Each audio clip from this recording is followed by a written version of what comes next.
What makes Zengo more secure than a traditional hardware wallet? And what does it mean to have a self-custodial wallet, but with no seed phrase vulnerability? We're going to jump into that and more, including some awesome features as part of Zengo Pro. So let's get started. And there are two main issues we're going to discuss today. The first is secure storage. You want to know that when you put your assets somewhere, they are going to stay there, and they're always going to be there whenever you need them. A day from now, a year from now, a decade from now. And when it comes to recovery, let's say you're storing your assets securely in a location where that device gets lost or you upgrade to a new device. How do you recover your assets if that device is no longer near you? Well, with a traditional wallet, you would use a seed phrase. But the problem is seed phrases are very vulnerable, and we'll get into some statistics very soon. Zengo doesn't use a seed phrase.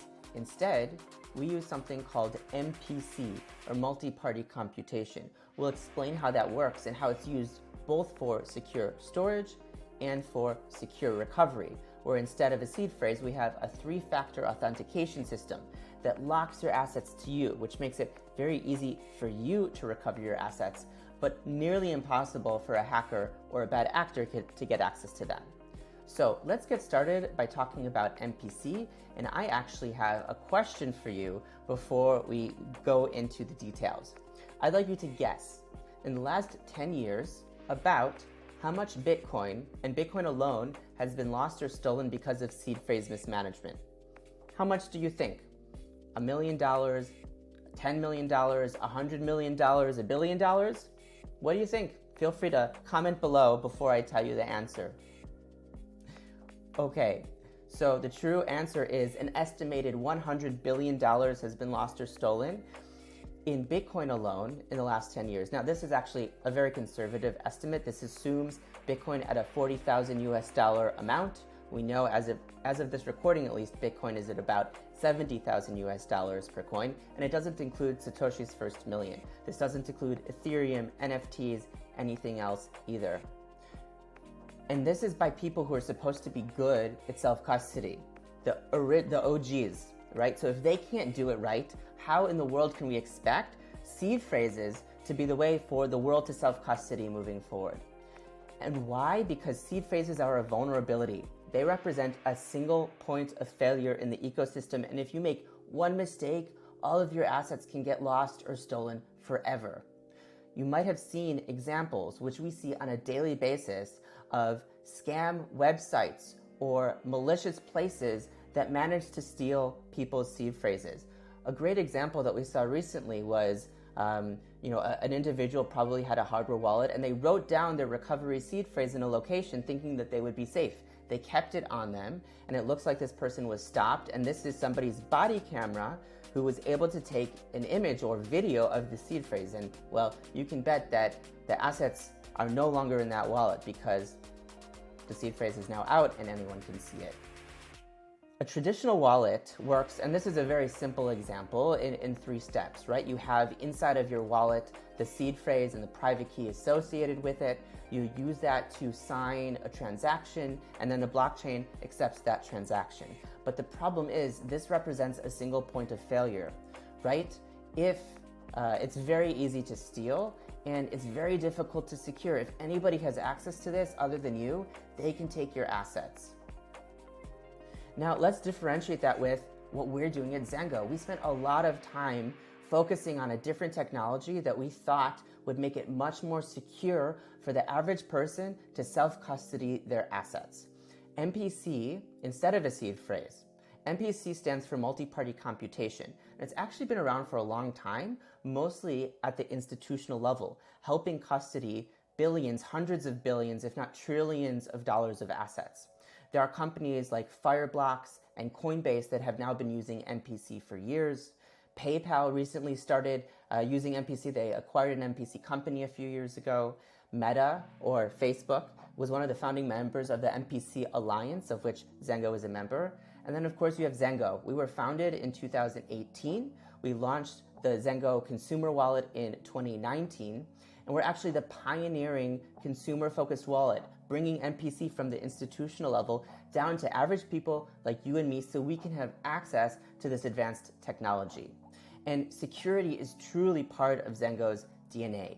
We have the Zengo X research team that's focused on not just developing internal technologies for us, but being good players in the ecosystem, finding bugs, finding vulnerabilities, responsibly disclosing those to other players.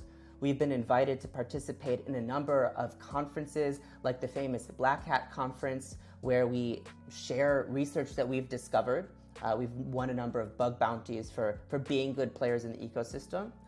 And it's worth noting that actually on our GitHub, we host the largest, or one of the largest, open source MPC libraries in the world that's often used by other players, looked at, engaged with. So if you'd like to learn more about that, go to zengo.com/research and you can get links to everything. Now let's differentiate how the Zengo wallet works with a traditional wallet. And you can see here, first of all, there is no single point of failure, right? We have something called a 2 of 2 system for secret shares, the personal share and the remote share. So the first time you download and create your Zengo wallet, something, it feels sort of magical, but it's a lot of advanced mathematics and cryptography. Something happens in 2 locations simultaneously. Your personal share is generated on your mobile device, and the remote share is generated on the remote Zengo server. These 2 shares are then linked and locked, encrypted together in a way in which any bad actor or hacker, if they try to attack it, the system would know and it would shut down. And it's also worth noting that your personal share is generated using the true random number generator on your device, and it leverages your device's secure enclave, or T, trusted execution environment if you're using an Android. So we take full advantage of the advanced security hardware on your device. The last thing that's worth noting is we do this in 2 places in 2 different ways, and they're secured differently. So if a hacker or a bad actor is able even to get access to one of them, well, that's secured in a very different way than the other, and they only have one part of the puzzle, which means they still cannot access your assets. So you can see the personal share on the left, the remote share on the right. This means that there is no single point of failure in the Zengo wallet, and we have a great statistic I'll be sharing in a little bit just to prove that. In addition, when it comes to account recovery, we do not use a seed phrase. Instead, we use a 3-part process that locks your account to you, which makes it nearly impossible for a hacker or bad actor to steal your assets. And we can build additional layers of security into the system. This is part of Zengo Pro. I'll be talking about that at the end, but simple hardware dumb wallets can't do these sorts of things. Let's look again at a seed phrase wallet and compare that to your Zengo wallet. So on the left, you can see the seed phrase. It's a single point of failure. Anybody gets access to that, it's game over for you and for your assets. Versus on the right, you've got the personal share, the remote share. You've got a much more robust system that's harder to take over, to steal, to control. And it's worth noting that the blockchain doesn't differentiate between a traditional wallet or an MPC wallet like Zengo, right? The system simply doesn't know where the transaction is coming from and continues to support whatever transaction is transmitted to it. So that's what it means to use MPC instead of a seed phrase to secure your assets with Zengo. Let's say you are upgrading from your current mobile device to a new one, or your phone gets lost or stolen. Well, how can you recover your Zengo wallet? We use a 3FA, or 3-factor authentication system for secure recovery instead of the traditional seed phrase. So let's talk about that for a minute. And why do we do this instead of a seed phrase? Well, like we mentioned before, seed phrase wallet recovery is incredibly vulnerable. Whoever has access to this has access to your assets. Remember, even if you have a hardware wallet stored somewhere safe, it doesn't matter if your private key is safely and securely located inside of your hardware wallet. If you have written your seed phrase down somewhere and somebody gets access to those words, they can still take, steal, drain all of the assets in that hardware wallet, even if your hardware wallet is disconnected from everything. Remember, we shared this image before. This is a possible example of that, where somebody thought, okay, my hardware wallet is at home, I just have my recovery phrase on me. Someone took a video of it, it's now on the internet, that hardware wallet is now drained. There are no assets in there anymore. Recovery with traditional wallets is not secure, because ultimately these words are not locked or tied to you other than the fact that you simply possess them. Remember, your seed phrase must not be stored online in order to avoid hacks, but we see people do this all of the time. People take pictures of their seed phrase, they enter it into something that they think is legitimate, but it turns out to be a fake. If you lose your seed phrase, there's no one to call for help, and like we've said, whoever has access to the seed phrase has access to your assets. This cannot be the future of self-custody. It's not secure enough. People are not going to be putting significant amounts of assets for the long term with a system that relies on a pen and paper. I have a question for you. Unlike the traditional seed phrase-based recovery system, Zengo uses this 3FA system that we'll describe in a minute. Zengo was established in 2018 and launched the first version of the Zengo Wallet in 2019. As of today, there are over 1 million customers around the world, and I'd like you to guess how many Zengo Wallets have been hacked or drained or taken over based on our recovery system. Well, the answer is 0. 0 Zengo Wallets. Compare that to the daily stories that we hear about with seed phrases getting lost or stolen, mismanaged, and wallets getting drained. We even put our money where our mouth was. And in January of 2024, we launched the Zengo Wallet Challenge, where you were invited to hack Zengo and win 10 Bitcoin. This was a massive challenge. It was very exciting for a lot of folks. And during this 2-week period, 10 Bitcoin were put on a Zengo wallet. At the time, it was worth about $420,000. One Pudgy Penguin NFT was put as well, which was worth about $45,000 at that time. We even shared recovery hints associated with this specific Zengo wallet. We saw over 200 attempted hacks. Some of them were quite public, some were private, some were very smart, some were relatively basic. But the ultimate story is 0 people were able to successfully hack this wallet, and of course we still have those 10 Bitcoin and our wonderful Pudgy Penguin. And then the question is why? Well, because our system is more secure. It doesn't have a single point of failure. Now let's talk about Zengo's 3FA secure recovery. So first we start with something you access, which is your email address. It doesn't need to be a nominative email address. We don't care who you are. We don't have KYC, so feel free to use your personal one. Feel free to use another one. Just make sure you have access to it when you need to. The second thing is something you store, which is the Zengo recovery file. Now, this recovery file is not a private key. It's not your secret share. And even if a hacker were able to get access to it, it's useless to them. So it's stored in your cloud and you can make copies in multiple locations. It's important that you do have access to it, but even if a bad actor got access to it, it's useless for them. And the last thing is something you are, 3D face lock. 3D face lock is a liveness biometric verification of your face. It is stored privately, it is encrypted, it's not PII, it's not like a photo or a video or something like that, but what it does is make sure that you are who you say you are. It's protected by $600,000 bounty that has never been hacked, and it's a really cool part of this ecosystem which ensures that it's really easy for you to recover your assets, but essentially impossible for anybody else to. And the beautiful thing behind the system is there's no password for you to remember or forget or store somewhere that somebody else can find. Now, it's important that you always have access to these parts of the recovery system, so you can actually back up each one multiple times. You can add a secondary email, you can add your recovery file in multiple locations, and you can select a trusted friend or family member to be a 3D face lock backup for you as well. Just make sure you have access to all 3 of these recovery parts of the recovery system to ensure that you can always access your Zengo wallet. So we talked about no seed phrase vulnerability. We talked about 3FA for secure recovery that has resulted in 0 Zengo wallets taken over, phished, or hacked since we founded the company.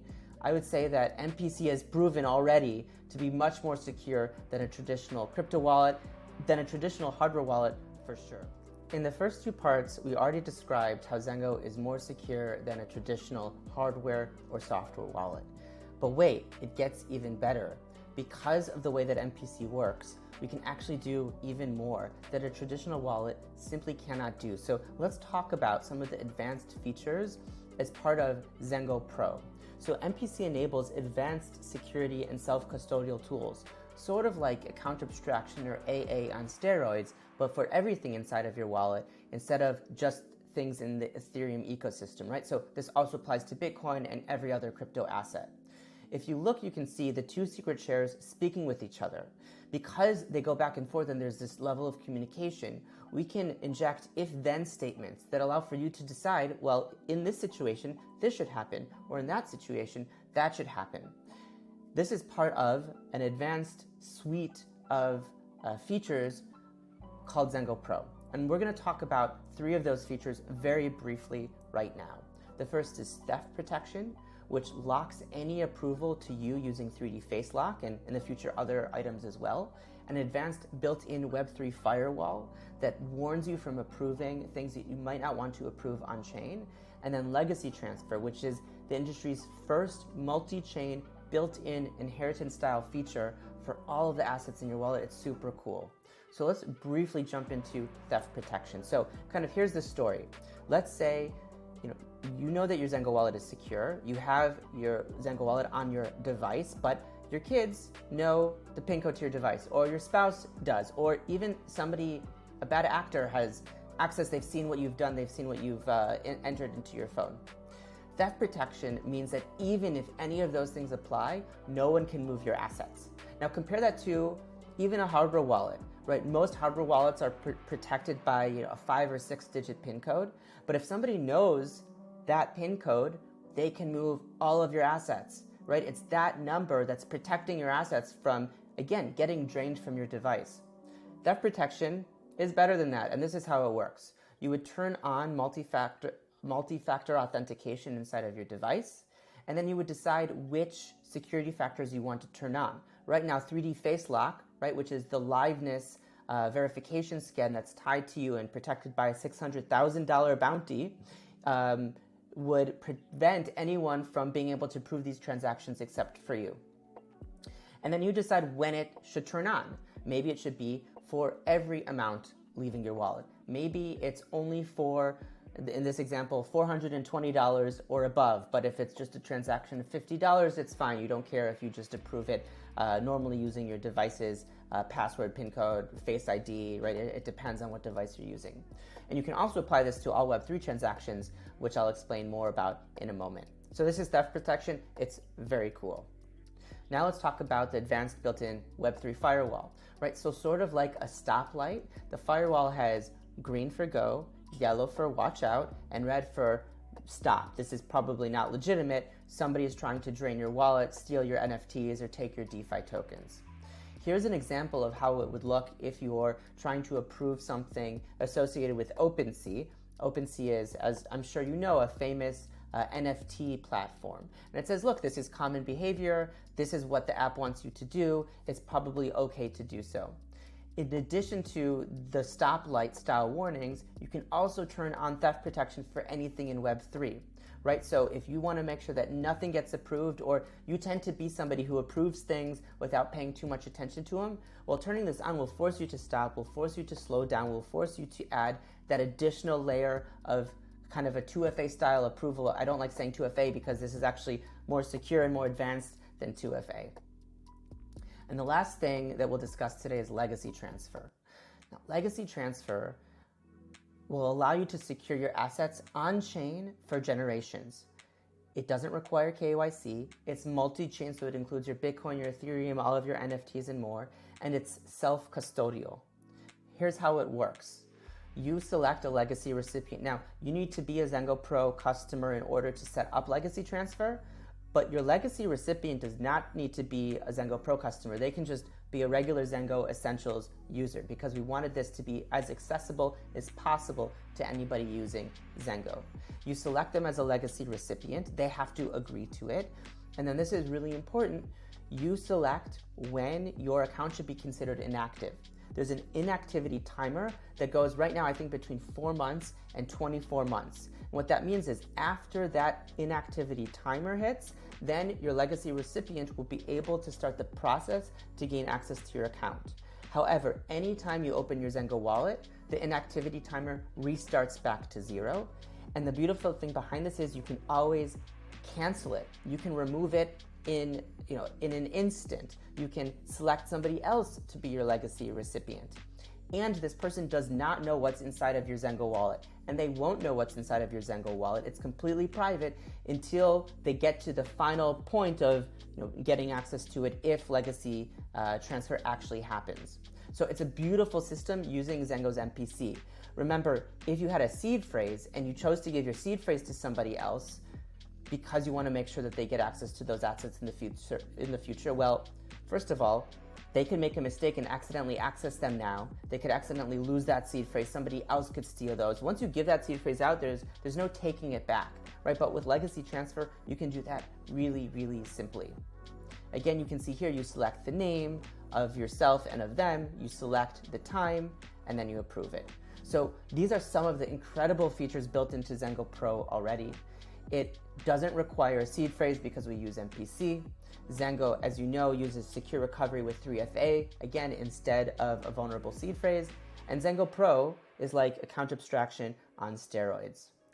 And the last thing that's worth mentioning is Zengo has legendary in-app 24/7 support. So you can see right there, it looks like a headset. Feel free to tap on that at any point, and a support staff member will be there nearly instantaneously around the world, 24/7, 365, and in your local language if you require. You can also always email us at help@zengo.com if you have any questions as well. So that is the briefing today. Thank you so much for your time. If you have any questions, again, ask Zengo support. Feel free to email me at ari@zengo.com or share your questions, your comments, your ideas, your suggestions, or things that you love about Zengo below in the comments, and we'll be sure to respond. Have a great day and stay Zen.